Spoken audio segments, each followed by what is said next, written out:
Emmie, Part 7, so let's get started. Emmie. In art class, all the decks are pushed together to form a big square. That way, if we're doing a still life or something, it can be set up in the middle of the square, and we can paint it all from angles. Flake flowers, flake crystal vase, real book, booger, glue gun stain, paint stain, X-acto scratch. Today, we're just working on our Zenticos. They're due right before winter break.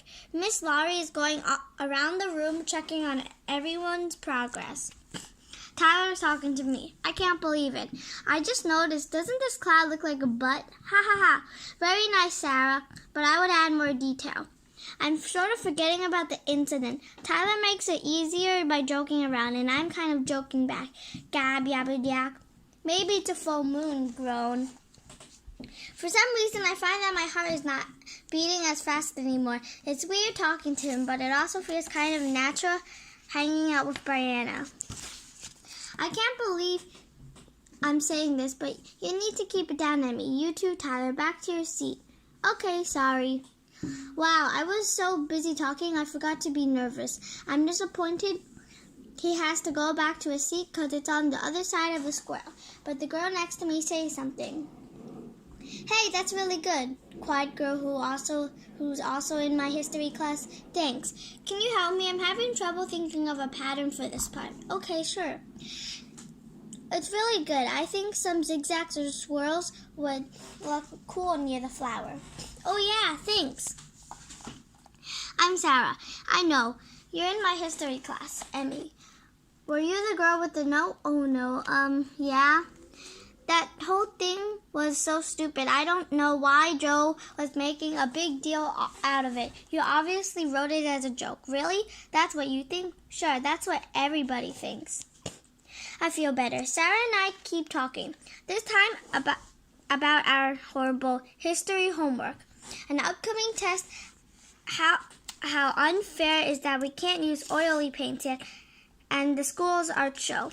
We both want to make it in. Sarah predicts that she probably won't, and I definitely will. With surprise, I realized I haven't just talked to one new person, but two. Me. 2 people. And one was a boy, and I didn't melt into a pool of glue or burst into flames or anything. To think this morning I could barely mother, excuse me to those boys by my locker. Coming along nicely, Emmie. Thanks. Maybe it's not hard as I thought. Something's happening to me. I try to speak, but I can't. I walk down the hall, but no one says hi or joins me. Tyler acts like I don't exist now. It's like I'm becoming invisible or something. Emmie, the unthinkable, the bell rings, and I'm walking out with 2 new friends. At least I think they're friends. They're new friends. I hope so. Bring. See you tomorrow. Bye. Bye. Their lockers, my locker. I go over the day in my head. I feel better, not so crushed. My stomach hasn't had the knot since last period. I'm even walking taller. My spine must be breathing. Uh-oh. Inhale, boys. But so what? They're just boys. Excuse me. Wall her snort. Sorry. Wait a minute. You're that note girl. Yeah, did you enjoy it? Snore, slap. It was totally hilarious. You should do more. If you're lucky, next one's yours. Ha ha, him first. Ha ha, ha. See ya, shove. Wow, I think I'm actually okay. I start to walk out, but all of a sudden, I remember something, and I get a little lonely.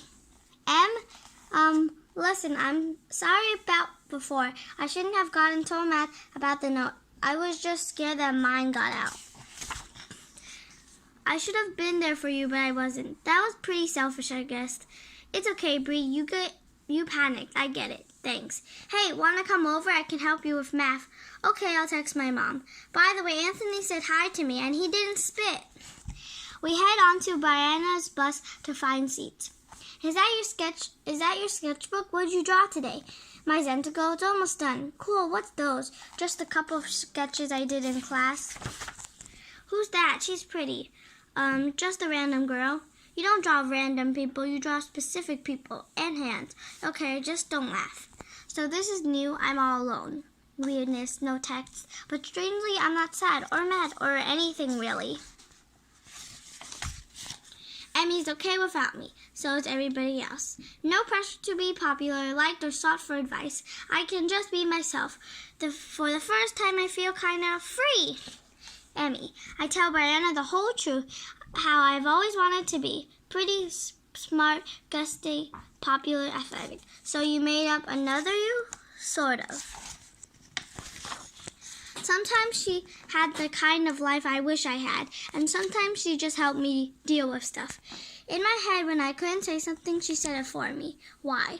Why? Your friends are immature and you don't stand up to them. I don't like cowards. When I didn't defend myself, she did it for me. Go away, Joe. And when I was upset, she made me feel better. That Joe's a jerk. Yeah, sniff, thanks. But for the first time, I think I'll be okay without her. Rip.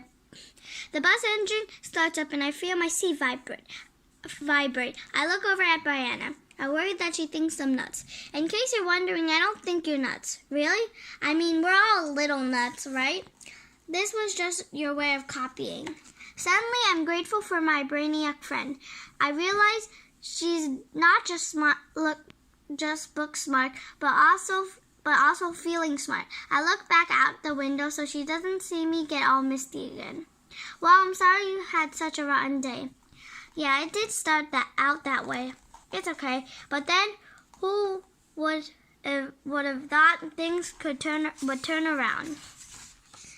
Oh, that I'd be the one to do it? Actually, me for a change and no one else. It ended pretty well. Epilogue. And you thought it was over. So that story of how I changed from a human being into a puddle of slime back into a human being again, it didn't end up there actually. I went to Brianna's and then my mom picked me up on her way from work. On her way home from work. I even managed to get my math homework done with Bree's help. I also gave her a note back. She stashed it in a safe spot. Bree's note in the bottom of a box in the bottom of a bottom drawer in the back of her closet. So now here I sit in the car with my mom. She's telling me about her day. Blah, blah, blah, omega-3, blah, fitness, bear, blah, rude woman, blah. Then she asked me about mine. I paused. Should I tell you what happened? At first, I think, nah, the whole thing is too embarrassing. Then again, she is always trying to get me to open up. Maybe she'll be proud of the way I handled it. And besides, I don't have to tell her everything. I take a deep breath. I made some new friends. You'll never guess how. So this is the end of the book. I hope you enjoyed my video. Bye!